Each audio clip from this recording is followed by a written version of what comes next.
Buenas tardes a todos. Mi nombre es Daniel Feinstein, soy el decano de Estudios Judaicos de la Universidad Hebraica y profesor de Estudios Judaicos. Y me da mucho gusto recibirlos en este webinar dentro de las experiencias UH, como lo llamamos. Nos da mucho gusto recibir a gente que tenemos de Arequipa, de Perú, de Santiago de Chile, de la Ciudad de México, de Calgary, Canadá, saludos Dalia, de la Ciudad de México, de Costa Rica, de Colombia, Bogotá, desde Puerto Montt, de Puebla, de Toluca, desde también Colombia, Estado de México, México, Morelia, saludos a Mardoqueo, saludos a la gente de Nuevo León, a la gente de Lima, Perú, desde Miami, desde distintos lugares del mundo, gracias a la tecnología, desde Barcelona, España, desde tantos lugares, así que nos da mucho gusto que estén con nosotros. Bienvenidos en este webinar, que tiene una pregunta un tanto curiosa. Yo no sé qué fue lo que llamó la atención con respecto al tema, ¿no?, en sí, como ¿cuán judía es la historia judía? Vamos a explorar muy brevemente, porque el tema daría para mucho más, y vamos a conocer cómo pensamos encarar este tema con mayor profundidad en algunos de los programas que tenemos de divulgación y académicos que tiene la universidad. La Universidad Hebraica, para los que son nuevos, es una universidad de México, especializada en estudios judaicos, incluye lengua hebrea, educación judía, educación y bienestar. Y tenemos programas académicos, particularmente programas de posgrado, maestrías, y también tenemos una diversidad de cursos de extensión universitaria. Tenemos alumnos de más de 36 países en la actualidad gracias a los estudios a distancia. Hoy voy a explorar muy brevemente este tema. Voy a desarrollar aproximadamente unos 45 minutos, 50 minutos el tema y tendremos posibilidad de preguntas. Les voy a pedir a todos que vayan, si tienen preguntas, dudas, a través del chat, que puedan ir formulando sus inquietudes y dudas. ¿Me escuchan bien por ahora? Ok, entonces vamos a empezar a desarrollar este tema. La pregunta parecería una pregunta absurda, porque si uno formulase ¿cuán argentina es la historia argentina? O ¿cuán francesa es la historia francesa? Uno diría, ¿qué tipo de pregunta es? ¿A qué se refiere este tipo de planteamiento? Sin embargo, creo que todos intuimos que al hablar de la historia judía, estamos hablando de algo diferente. Y esto tiene que ver con muchos elementos. Vamos a empezar, quiero empezar con un poema de un gran poeta israelí que falleció hace pocos años, Yehuda Amichai, candidato al Premio Nobel de Literatura. Yehuda Amichai caracteriza una de las razones por las cuales la historia judía tiene un carácter peculiar.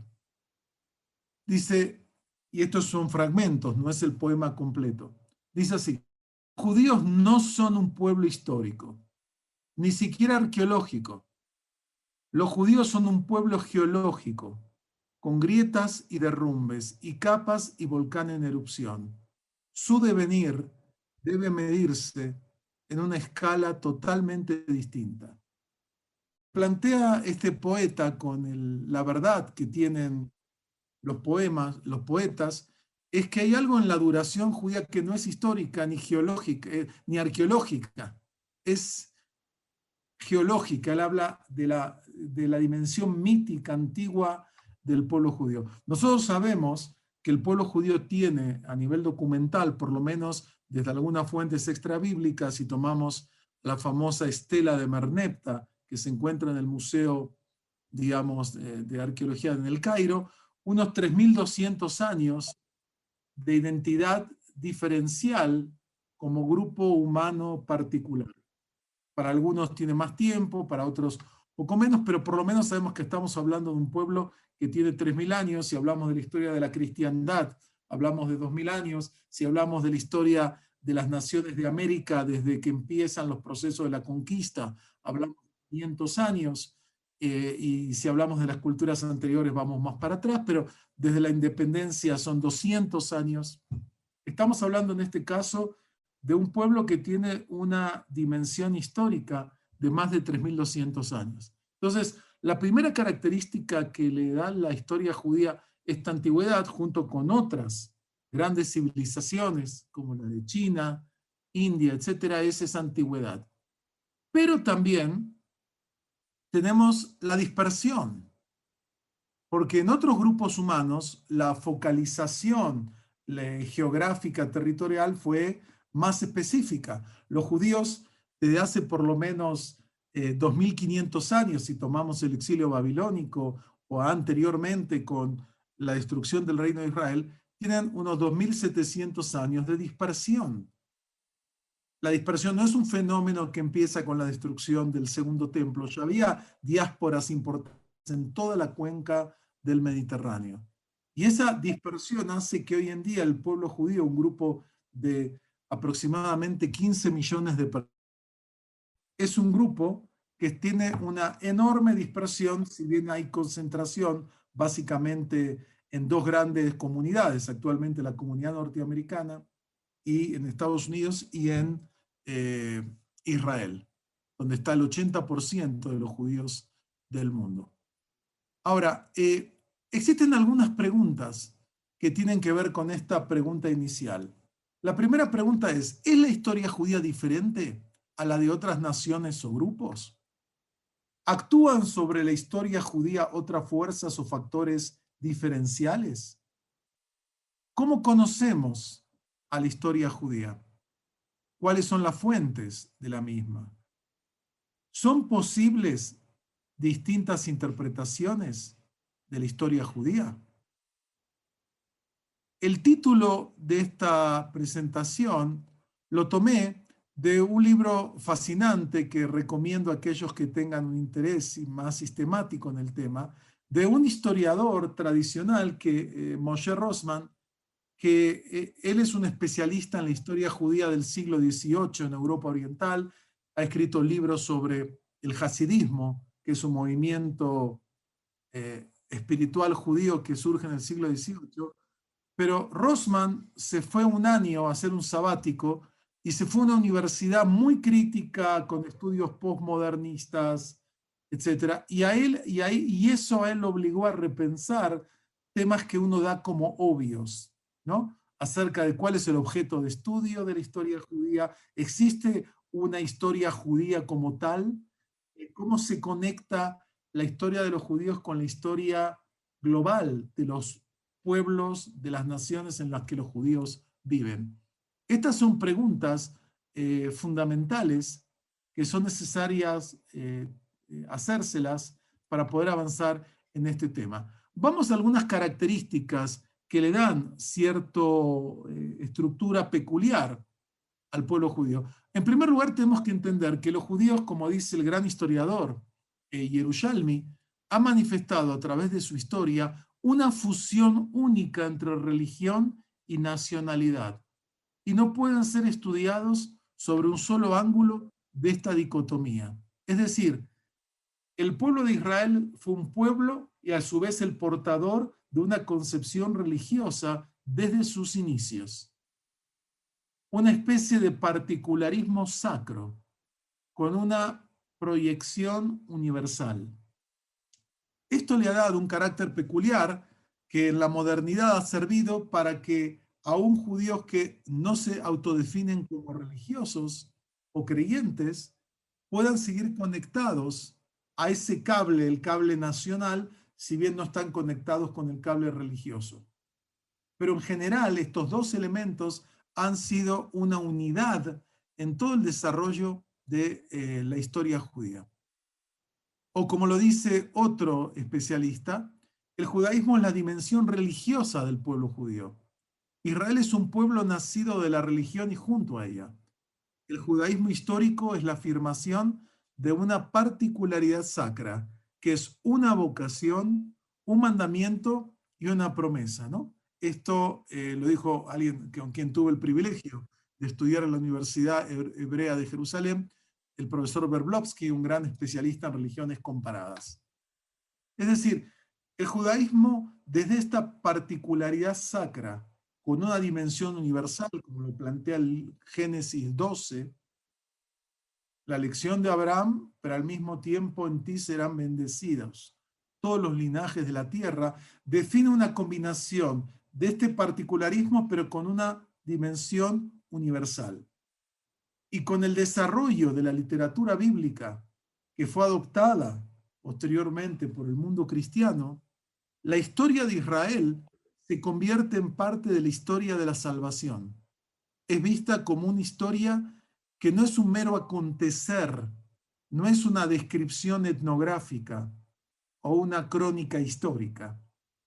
Se trata de una historia que tiene una dimensión fundamental en la historia de la salvación, así desde la visión judía interior y posteriormente las visiones cristianas, donde ven al judaísmo como una etapa inicial fundamental, después superada por la religión hija, el cristianismo, con el nuevo pacto, que se convierte en el verdadero Israel, el Verus Israel, como decía la teología. Ahora, cuando hablamos del judaísmo, el tema es más complejo que eso, porque el judaísmo es un complejo multifacético e incluye expresiones normativas, cognitivas, afectivas, de comportamiento, entre otras.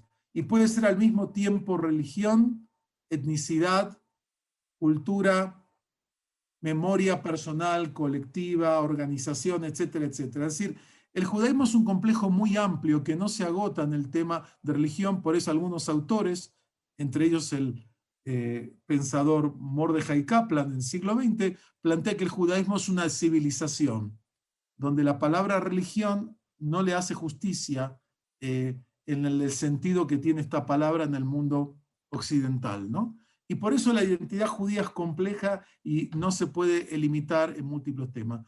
Otra característica fundamental que le da una peculiaridad al desarrollo judío es que el judaísmo se convirtió, digamos, desde el retorno, por lo menos, de los judíos del exilio babilónico en la época de Esdras y Nehemia, en una religión toracéntrica.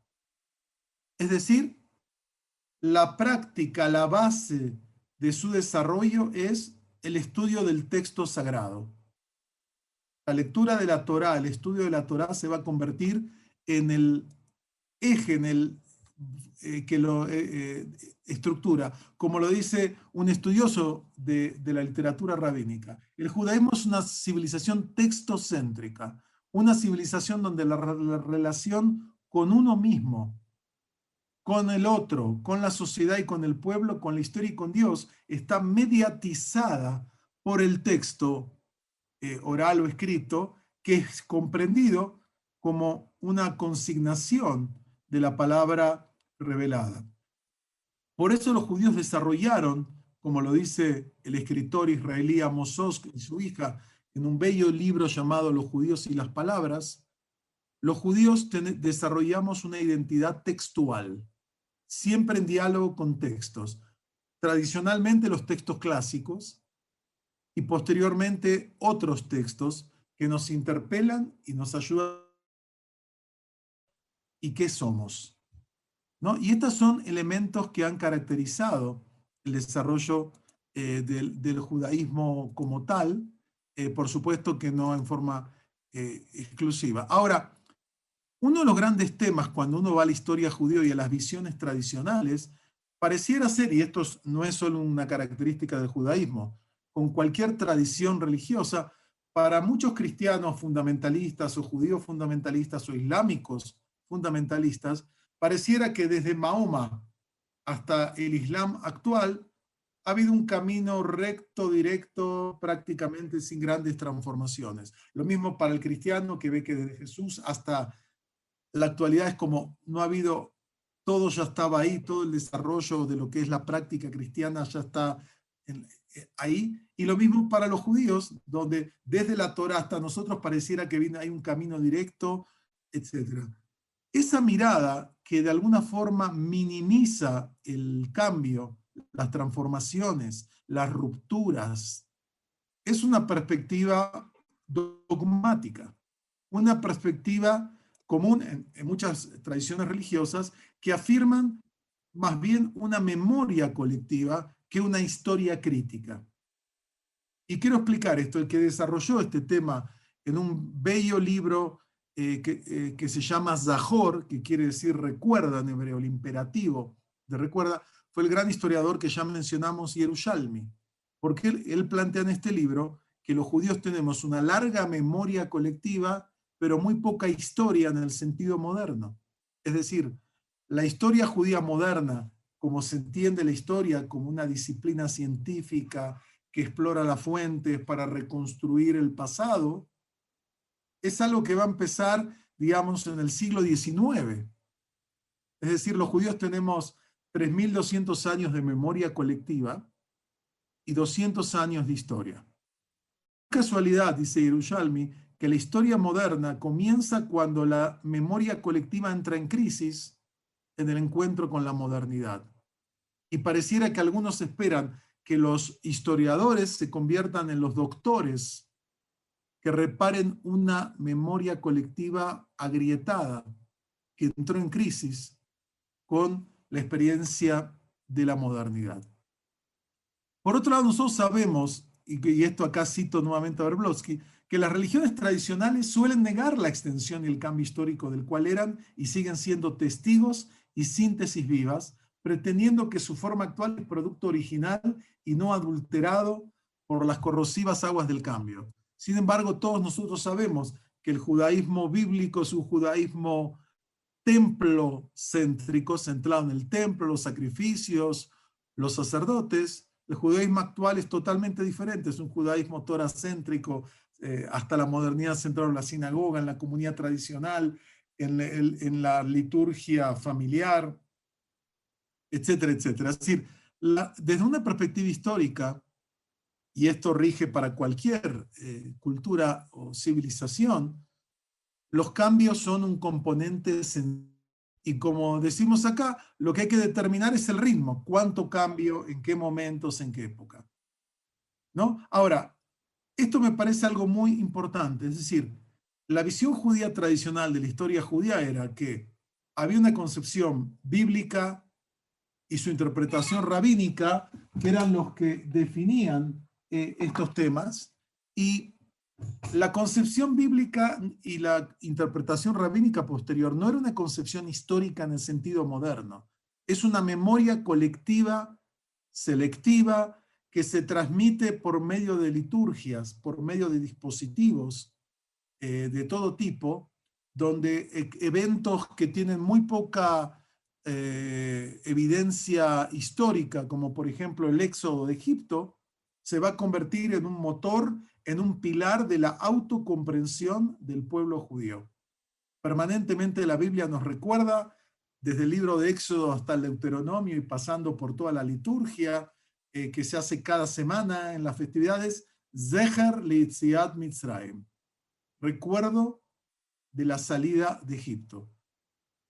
De vuelta, independientemente que haya habido el éxodo y cómo haya sido el éxodo y qué dimensión tiene en la historia y en qué año exactamente fue, si fue con Ramsés II o con Merneptah, para los rabinos de la tradición rabínica antigua, esos acontecimientos se memorizan, se repiten y se reviven, como en la experiencia tal vez más emblemática de este proceso, que es la celebración de la Pascua hebrea, el Seder de Pesaj, donde intentamos rememorar y el núcleo es que cada persona debe sentirse como si él mismo hubiera salido de Egipto. Y por medio de alimentos y de narrativas se recrea una experiencia, digamos, intergeneracional muy poderosa, ¿no?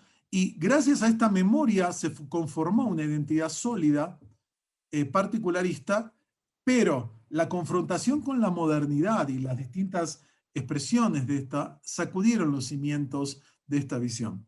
Y acá tenemos, digamos, algo que no hace la historia, si ustedes quieren, académica moderna. Por un lado tenemos la concepción historia sagrada del judaísmo, como un desarrollo prácticamente directo, sin cambios, eh, eh, donde no ha habido gran transformación, que es una concepción dogmática que puede ser la judía o la cristiana, que ve a los judíos como un pueblo que tuvo una función clave, pero traicionó esa misión y fue superado por el nuevo Israel, que es la iglesia o la comunidad cristiana, etc.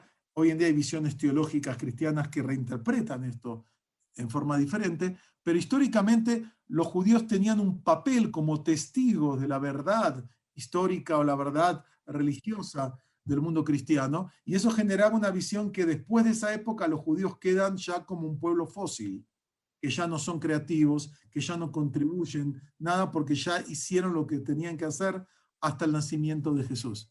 Esas visiones dogmáticas, ya sea judías o cristianas, obviamente que persisten en ciertos sectores, pero dan una visión, como decimos, desde lo dogmático se interpretan los hechos. O por otro lado, lo que tenemos que ha pasado en la historia judía y sigue pasando es que de una supuesta historia universal, que en realidad no es una historia universal, como lo dice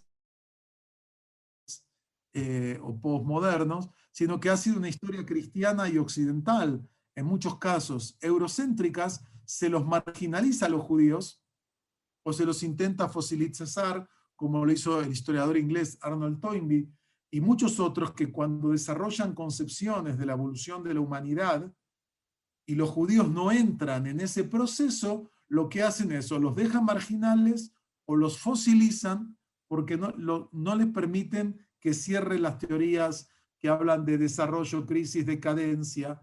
Entonces, ¿dónde se pone a los judíos que no entran totalmente en esa lógica, ¿no? Y eso pasó con muchas concepciones historiográficas y en mucha literatura que analiza esto, como lo llama el gran historiador y filósofo Nathan Rothenstreich, de la pauta recurrente.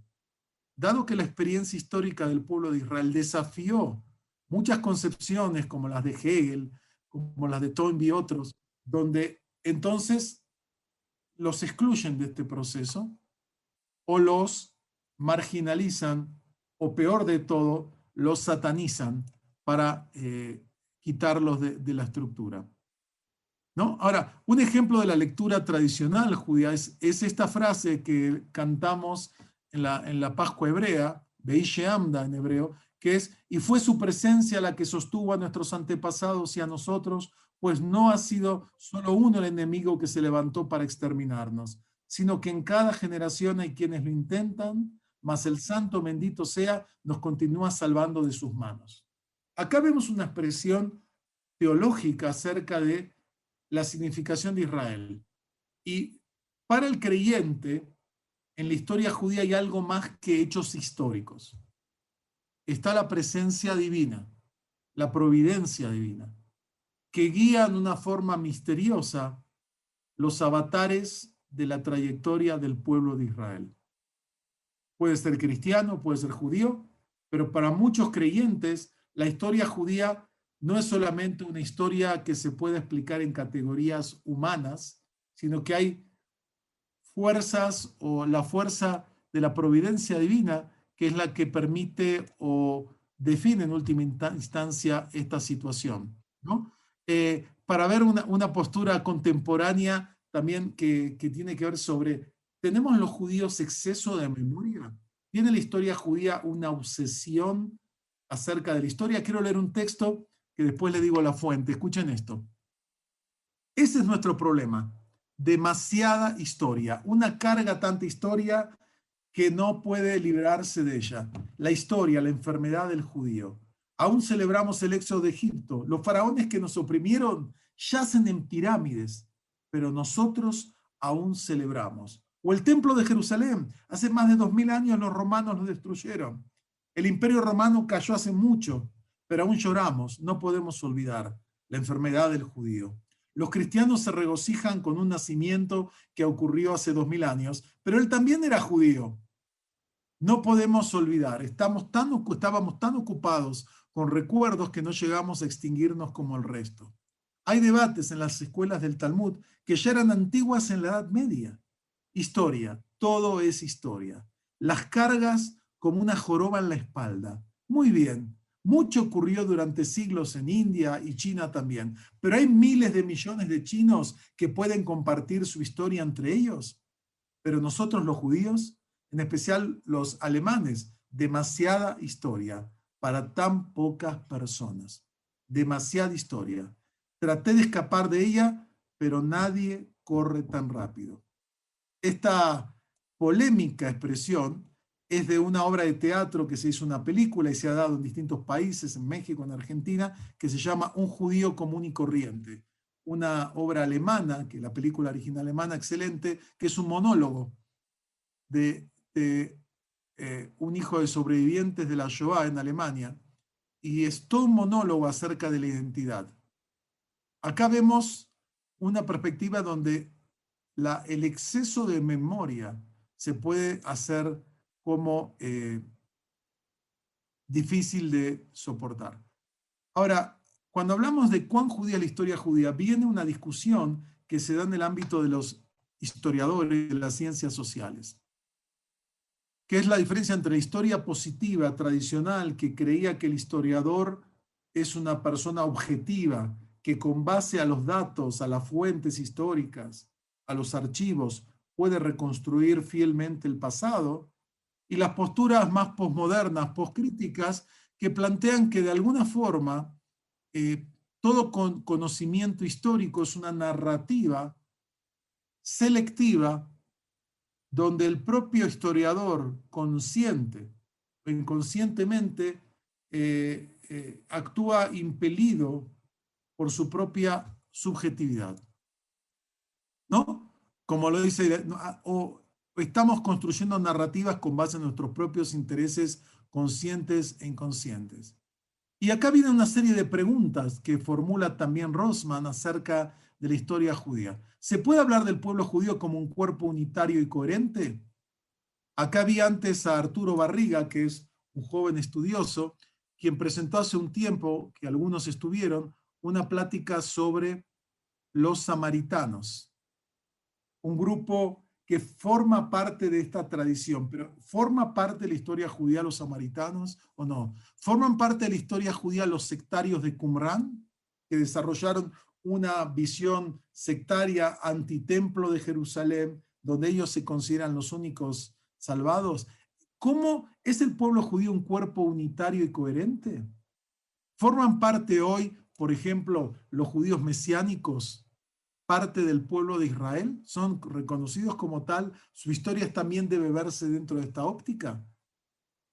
¿Forma parte Spinoza, parte de la historia del pensamiento judío, o es una figura que rompe con esos parámetros? Es decir, ¿dónde se establecen los límites? Y aunque aceptemos que hay un pueblo judío claro, a ver, ¿se puede escribir una historia cuando toda historia, como dice Haydn, hay varios historiadores que han planteado, que dicen que toda escritura es en cierto sentido una construcción que tiene una enorme subjetividad? Tenemos documentos históricos, pero ¿cómo los interpretamos? Este es un famoso tema que acaba de ser un rey israelita sometiéndose a los asirios. Esto está, creo, en el Museo Británico, que nos habla de una historia milenaria, pero uno dice, bueno, los judíos fueron súbditos y destruidos por los asirios y por los babilonios. Bueno, pero le pasó eso a muchos otros pueblos. No hay algo peculiar aquí. Y se someten al vasallaje del rey poderoso que los tenga. Ahora, fíjense, uno podría decir al revés. No que la historia judía se ha convertido, se ha adaptado a la historia universal, sino la provocativa tesis de Zelezny, que dice al revés, que la historia universal en el siglo XIX y XX se judaiza. Es decir, la historia tradicional era una historia de campesinos, guerreros, rurales, etcétera, pero en el siglo XX el mundo, él lo llama en su famoso libro El siglo de los judíos, dice así: la era moderna es la era de los judíos y el siglo XIX en particular, el siglo de los judíos. La modernización consiste en que todos nos hacemos urbanos, móviles, alfabetizados, capaces de expresarnos con claridad, complejos en lo intelectual, escrupulosos en lo físico y flexibles en lo ocupacional. La modernización consiste en cultivar personas y símbolos, no campos y rebaños, ¿no? En este libro, que fue muy polémico, muy poderosa su tesis, Selendi plantea cómo lo que hacían antes los judíos, que era uno de los pocos grupos alfabetizados, urbanos, móviles, que se dedicaban al nivel de mediación, servicios, comercio. Hoy en día casi todo el mundo está focalizado ahí. No porque se haya judaizado del sentido del judaísmo, sino porque adoptó pautas de vida que son muy diferentes a las que durante miles de años las sociedades tenían, donde la gran mayoría de la población eran agricultores, vivían en el mundo tradicional y había una pequeña élite que era ilustrada, que se ocupaba de estos temas. Otra pregunta importante para analizar cuán judía es la historia judía es, ¿qué relación existe entre el presente y el pasado judío? Y nosotros lo sabemos hoy que, aunque hay solamente unos 200 años de una moderna historiografía judía, uno puede ver cómo en cada época se lee diferente el pasado. Les voy a dar un ejemplo. Uno de los más importantes historiadores judíos, uno de los fundadores de la moderna historia judía, una de las primeras grandes historias judías escritas con una perspectiva académica, es la del gran historiador alemán Heinrich Graetz. Graetz, que está traducida al español, ¿no? Es una historia ya muy vieja, pero muy interesante. Graetz plantea, por ejemplo, que cuando estudia la mística judía, la Kabbalah, lo ve como una especie de aberración, lo ve como algo de algunas mentes extraviadas por el sufrimiento, por el dolor, lo ve como algo que no tiene lugar dentro del desarrollo intelectual, espiritual de la cultura judía. ¿Por qué dice eso Heinrich Graetz? Porque él operaba en la cultura de la Ilustración, en la cultura, digamos, alemana de la época, que veía el paradigma del judaísmo ideal en Maimónides, el filósofo racionalista, que tenía mucho que ver con la nueva cultura alemana, el Bildung, esa cultura alemana burguesa del siglo XIX, que fue un siglo de oro en muchos sentidos para los judíos de esa zona. Entonces, él veía la Kabbalah como algo mejor que no hubiese estado y algo que no tiene un impacto profundo en la historia judía. Pero 2 generaciones después va a estar en el mismo lugar un joven estudioso llamado Gershom Scholem, y este joven estudioso que está imbuido también de la cultura neorromántica alemana, que reivindica la espiritualidad y este tema, va a descubrir el mundo fascinante de la Kabbalah, se va a convertir en uno de los más importantes estudiosos del campo, va a emigrar en los años 20 a Jerusalén y va a crear prácticamente el estudio académico de la Kabbalah, reivindicando y mostrando que la Kabbalah no es solamente un conjunto de corrientes, digamos, de algunos locos o personas marginales, sino él va a mostrar que la Kabbalah es la fuerza intelectual, espiritual, que a partir del siglo XVI, después de la expulsión de España, con la Kabbalah de Luria se va a convertir en una de las fuerzas más poderosas del mundo judío. Los dos interpretan los mismos hechos. Graetz hizo estudios muy serios de la Kabbalah y demostró muchas cosas, pero para él es un fenómeno negativo que hay que minimizar. En cambio, Scholem ve con las mismas fuentes, ve que la Kabbalah es un fenómeno maravilloso, importante, que debe ser explorado, estudiado y que tiene significación también para el ser humano contemporáneo. Esto es lo que hablábamos de metanarrativas. En la metanarrativa racionalista, lo que no entra ahí queda limitado. En cambio, en una metanarrativa neorromántica que reivindica la espontaneidad y reivindica lo no racional, la Kabbalah es maravillosa. Los mismos hechos interpretados en forma distinta. O, por ejemplo, vivimos en un mundo transnacional y que es percibido desde un paradigma multicultural. Hoy en día todas las grandes ciudades prácticamente tienen todo tipo de templos, todo tipo de personas. Uno lo ve más, cada vez más. ¿Cómo interpretamos la relación existente entre la cultura y la historia de los judíos y las sociedades mayoritarias en las que vivieron? ¿Cómo se intercala lo judío con lo local? ¿Cómo conviven? ¿Qué influencias se dan de un lado hacia el otro, generalmente de la mayoría hacia la minoría? Los estudiosos hablan de una selectividad, de alguna forma selectiva, ¿no? Una adaptación selectiva. Los judíos a lo largo de su desarrollo han tomado ciertos elementos del entorno, pero no todos.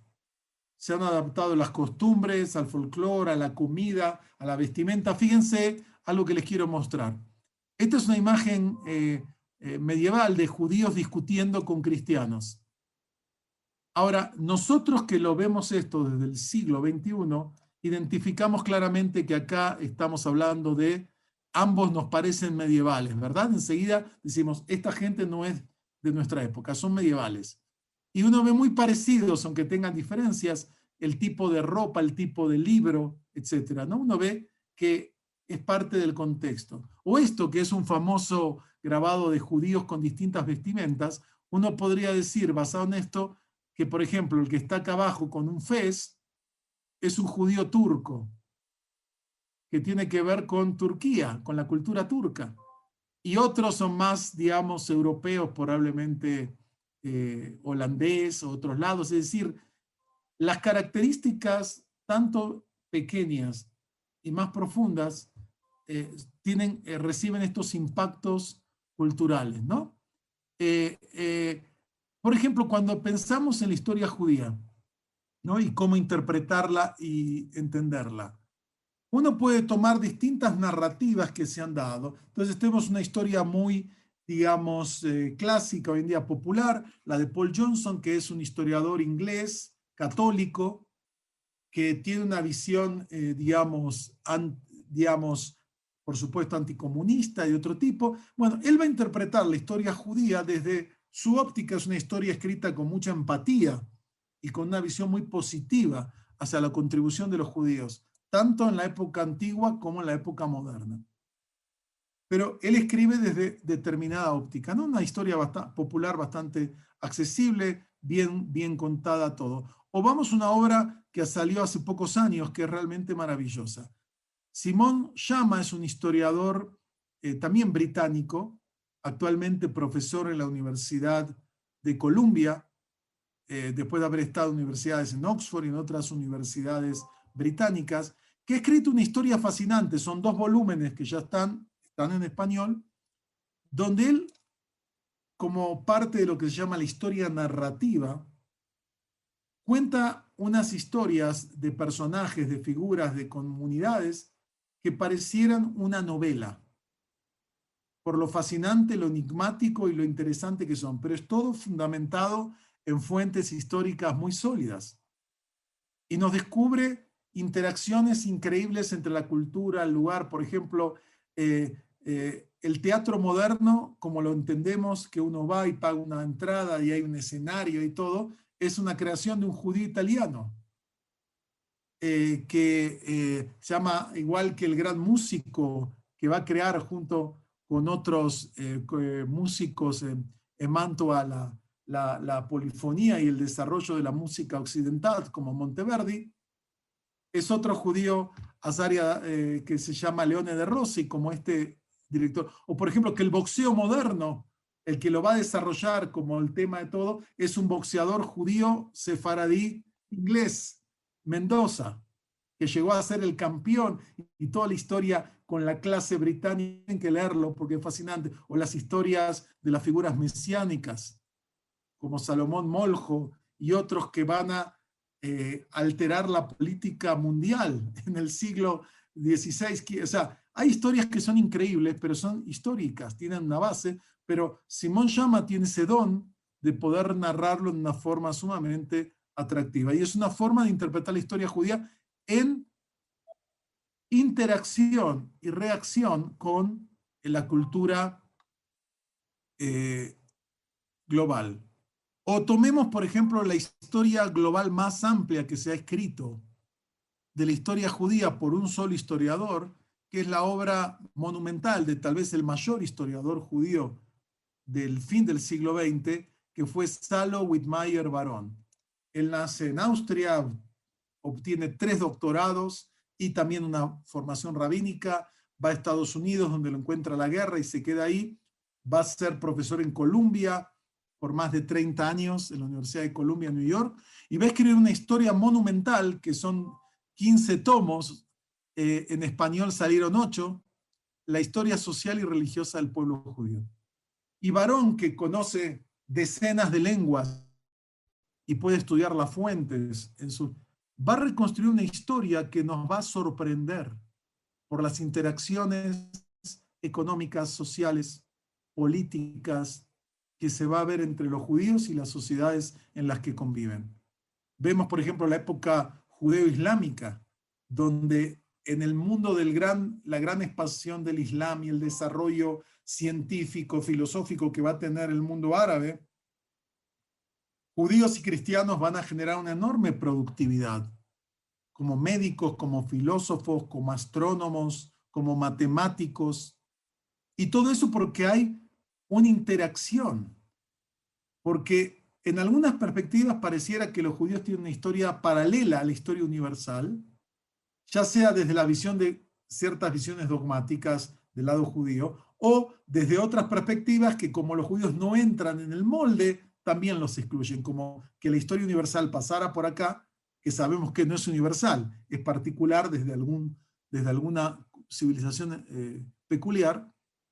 Entonces, lo que hacen los grandes historiadores como Salo Barón es mostrar con un conocimiento del entorno, del contexto, de las lenguas, de la cultura, mostrar cómo los judíos son parte de la historia, son parte de las sociedades en las que viven, pero al mismo tiempo tienen un mundo interior cultural a través de la comunidad judía y sus estructuras, a través del estudio de la Torá y sus fuentes, desarrollan una cosa muy interesante. O por último, una de las últimas historias amplias editada por David Biel de la Universidad de California, que se llama Las culturas de los judíos. Él no habla de una cultura judía, habla de las culturas, la pluralidad, o lo que dicen otros, los judaísmos. Porque el fenómeno judío es un fenómeno muy amplio, es un fenómeno muy diverso. Cuando uno se mete a investigar, a estudiar, va a ver que los va a sorprender la enorme diversidad que existe en este tema. Y esta es una obra editada, o sea, especialistas de distintos temas, desde la época bíblica hasta la época moderna, analizan distintos temas mostrando las complejidades de las interacciones que tienen los judíos con las sociedades en las que viven, ¿no? Que se puede ver este tema, ¿no? O cómo se ha representado los judíos a través del arte, que es otro tema fascinante. Acá tenemos, digamos, un cuadro que está en que es Esther, ¿se acuerdan que ahora viene Purim? Por eso lo puse, la festividad, que está como firmando la carta que manda a Hashverosh a las naciones, hablando que los judíos puedan defenderse, etcétera, etcétera. Acá tenemos de vuelta, fíjense algo actual, judíos asesinados durante la peste. Fíjense las recurrencias. En la época de la peste negra, a veces se acusaba a los judíos de ser los causantes. Acá vemos de un cronista que habla de cómo se queman los judíos durante la peste negra que hubo, en este caso, en Francia. Nuevamente hoy vemos en las redes acusaciones a los judíos del tema de la pandemia. Cómo circulan motivos en el pasado y en el presente. O, por ejemplo, cómo entender el mapa de las migraciones judías después de la expulsión de España, que van a dar orígenes a la diáspora sefaradí. Esto es un fenómeno peculiar de los judíos. ¿Qué pasa con la expulsión de los moriscos? ¿Qué pasa con la expulsión de los hugonotes o la persecución? Es decir, ¿Cómo entender las migraciones de los judíos en el siglo XIX, que van a abandonar gran parte de Europa y se van a llegar a las Américas y a otros lugares? ¿Es algo peculiar de los judíos o tiene que ver con movimientos migratorios globales, donde por supuesto hay peculiaridades que tienen que ver con la búsqueda de nuevos horizontes y mejores condiciones económicas y sociales? En el caso judío también el poderoso antisemitismo que podía existir en la Rusia zarista, ¿no? Quería ir acá. Bueno, ahora, ¿cómo interpretar a los judíos, digamos, el objeto de estudio, ¿no? Acerca de cuán historia judía? ¿Reconocen a estos personajes? Vamos a ver acá. El segundo lo reconocen todos, ¿verdad? Nuestro amigo, a ver quién escribe. Escríbame los nombres, quiénes son estos personajes. A ver si los identifican a todos o no.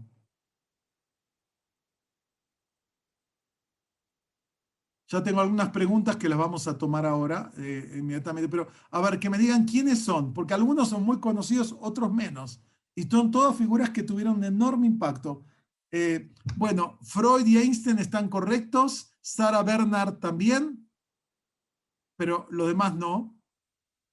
Bueno, a ver, bueno, muy bien.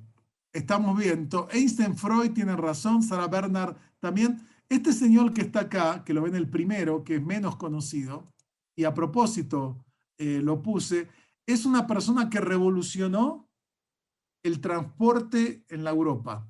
Es el señor Albert Ballin, que creó la empresa transatlántica Hamburgo, que ahí nacen las hamburguesas. El concepto de hamburguesa viene de ahí, porque es lo que le daban de comer a la gente para darle algo simple a los pasajeros. De ahí viene el nombre hamburguesa este sándwich. Él creó una posibilidad de viajes masivos transatlánticos, lo que permitió la emigración a finales del siglo XIX de millones de personas en una forma accesible con estas empresas. Era un hombre muy influyente en la cultura alemana, amigo del Kaiser, etcétera, pero también judío. Y Sarah Bernhardt, una actriz que revoluciona el teatro en Francia, una figura emblemática de la cultura moderna y de la cultura francesa. O sea, por un lado es vista por algunos como una figura judía, pero sin duda es una figura clave en el desarrollo de la cultura, el teatro y la literatura en Francia. De vuelta, ¿son estos los judíos tradicionales como estos? O estos que acá, digamos, diríamos, bueno, queda claro que estamos hablando de objeto de estudio de la historia judía, ¿no?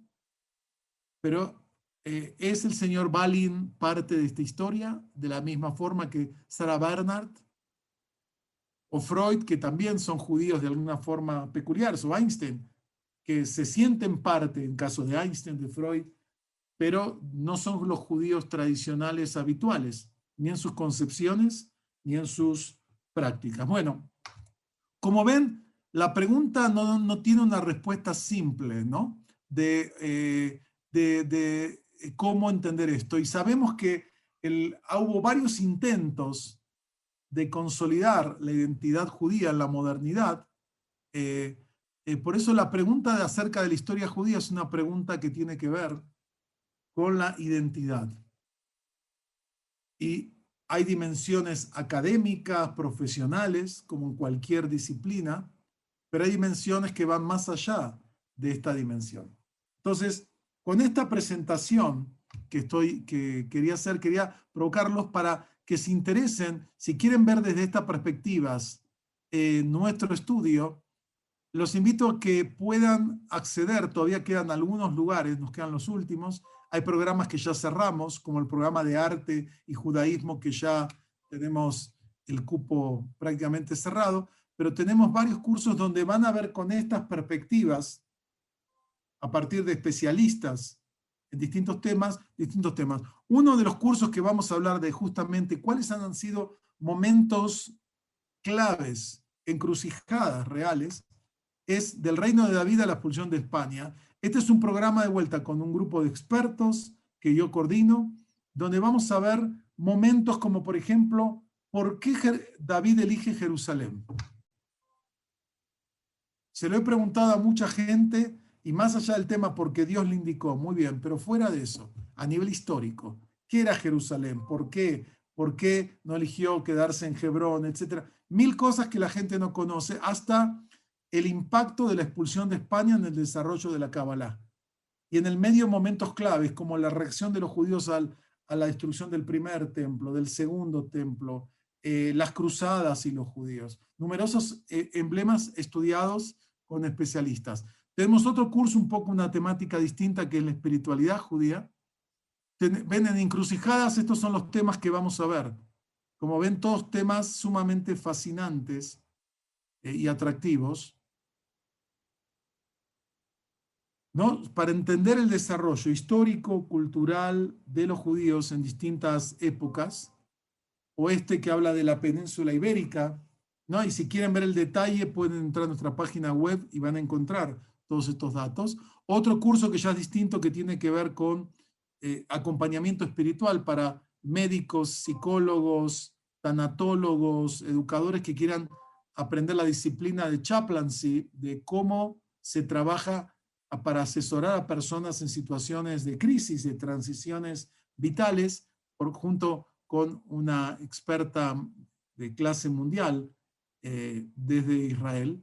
O este programa que va a ser sumamente fascinante, son 6 encuentros dedicados a otra, esta figura, Freud, Moisés entre el psicoanálisis, arqueología y tradición judía, a través también de otro especialista del tema, psicoanalista que ha explorado estos temas. Este es un curso breve, 6 clases, o un curso que tiene que ver también con lo que mencioné, que es desde la Kabbalah tardía hasta el desarrollo, y vamos a hablar de qué es el hasidismo, esta corriente tan influyente en la historia judía desde el siglo XVIII, la segunda mitad, que se expandió desde Europa Oriental y que hoy en día forma una parte importante del mundo ortodoxo judío. Vamos a analizar sus ideas, sus creencias, su desarrollo histórico desde el siglo XVI hasta el siglo XX. Como ven, tenemos una gran variedad de alternativas que pueden escribir o buscar en información o hebraica, etc. Ahora voy a referirme, los precios, los detalles los pueden ver en la página web. En la página web van a encontrar toda la información de los costos, de los tiempos, etc. Bueno, alguien pregunta acá si hay otros pueblos que entrelazan la religión con el nacionalismo. O sea, hay varios ejemplos. Hay el ejemplo más cercano tal vez a los judíos hoy, son los armenios. Los armenios tienen una variante cristiana ortodoxa que desarrollaron desde mucho tiempo atrás, muy antigua, una iglesia muy antigua tienen una identidad étnica, tienen un lenguaje propio, tienen una tierra, ahora ya tienen un estado, antes tenían aspiración, también vivieron un genocidio en el siglo XX y también preservan pautas de endogamia, de matrimonio entre ellos, ¿no? Hay lugares como en Argentina, que hay una importante comunidad armenia, bueno, en Estados Unidos, en muchos lugares, fuera, también tienen esa idea de la conexión con una diáspora, con su madre patria. Es decir, ese sería un caso, en mi opinión, muy claro, pero uno puede hablar del papel que tiene, por ejemplo, en Polonia, la identidad católica, particularmente durante la época de la dictadura comunista, ¿no? Cómo la iglesia fue uno de los pilares de la identidad polaca como tal. Acá alguien pregunta cuáles son los aportes del cristianismo al judaísmo después de la destrucción del templo, y a quién se lo considera. Bueno, el judaísmo, digamos, se diversificó, así como el cristianismo se desarrolló como una religión cristocéntrica, el judaísmo se desarrolló como una religión toracéntrica.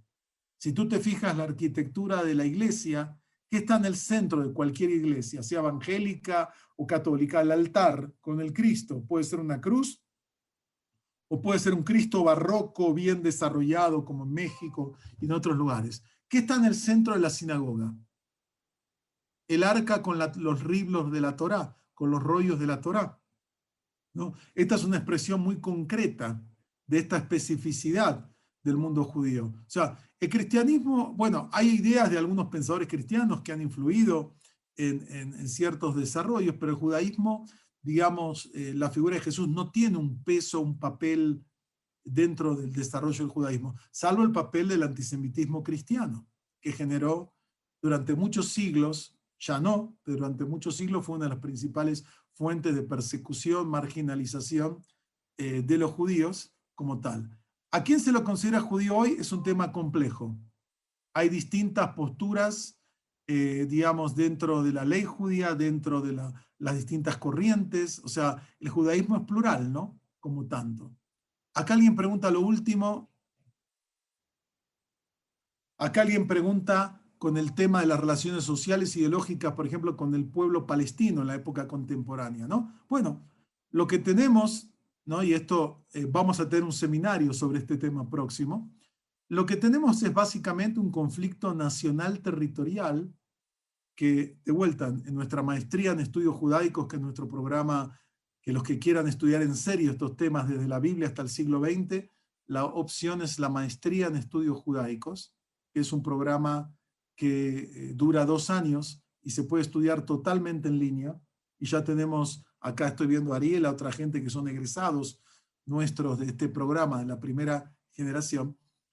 Ahí se ve el contexto, porque para contestar esta pregunta habría que tener, uno, el tema de entender qué es cómo, cuándo, cómo y cómo se formó el Medio Oriente moderno. Dos, el desarrollo de las propuestas de autoemancipación de los judíos en el contexto de una modernidad que excluía al judío, ya sea que lo reducía a un individuo o lo excluía totalmente en los sectores nacionalistas neorrománticos, que van a culminar, tal vez la expresión más fuerte, los movimientos folkish nazis en Alemania. En ese momento hay que entender el origen del movimiento sionista y la aspiración de dar una respuesta al llamado, entre comillas, problema judío, etc. Habría que entender el desarrollo también y el origen del movimiento nacional palestino, que es muy tardío, porque el término Palestina que se usa hasta comienzo del siglo XX no hablan de ningún pueblo, nunca existió hasta ese momento un pueblo con conciencia como tal,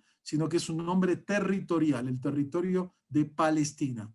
Los judíos que vivían ahí se llamaban judíos palestinos porque hablaban del territorio, pero surge una identidad palestina junto con el nacionalismo árabe. Por eso habría muchos temas que analizar y lamentablemente es un conflicto terrible que ha generado numeroso sufrimiento, tanto a los palestinos como a los israelíes. Obviamente que hay un desequilibrio entre un Estado-nación, digamos, desarrollado y poderoso, y un grupo que todavía está en proceso de encontrar su propia identidad nacional. Y por supuesto que es un conflicto muy complejo, muy difícil, que es muy lamentable, ¿no? que sucede, pero se va a terminar solucionando, como todos los conflictos de este tipo, más tarde, más temprano, en una mesa de negociaciones, como empezó en los procesos de Oslo. Por eso, habría que ver muchos temas, ¿no? Es decir, este es un tema que siempre sobresale y que está muy distorsionado también en los medios de comunicación por ese bias antisemita y anti-israelí que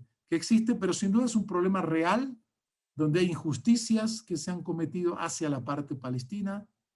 Hay también acciones de terrorismo atroz de parte de los palestinos hacia la sociedad israelí. Por eso es un conflicto complejo, pero hay que analizarlo con seriedad, no con eslogans, para poder entender de qué se trata. Bueno, les agradezco a todos su presencia en este webinar. Los que quieran más información acerca de nuestros programas, como ven, pueden consultar en nuestra página web, pueden consultar con lo que tenemos y van a poder tener experiencias intelectuales y culturales atractivas, ¿no? Acá alguien, la última pregunta sobre cómo impacta el judaísmo en la identidad, en las identidades en las sociedades latinoamericanas. Déjenme que le voy a dar 2 ejemplos breves para hablar de concreto. Un colega mío que escribió un doctorado sobre los judíos que se hacen muy ortodoxos en la Ciudad de México y estudió una Beit Midrash, una casa de estudios donde ellos estudian, etc., ¿no? Entonces, él describe las pautas de este grupo. ¿Qué hacen a la mañana? Van, rezan, etc. Después, ¿qué hacen? Van a desayunar. ¿Qué desayunan? Un grupo muy, muy ultraortodoxo. ¿Qué es lo que desayunan?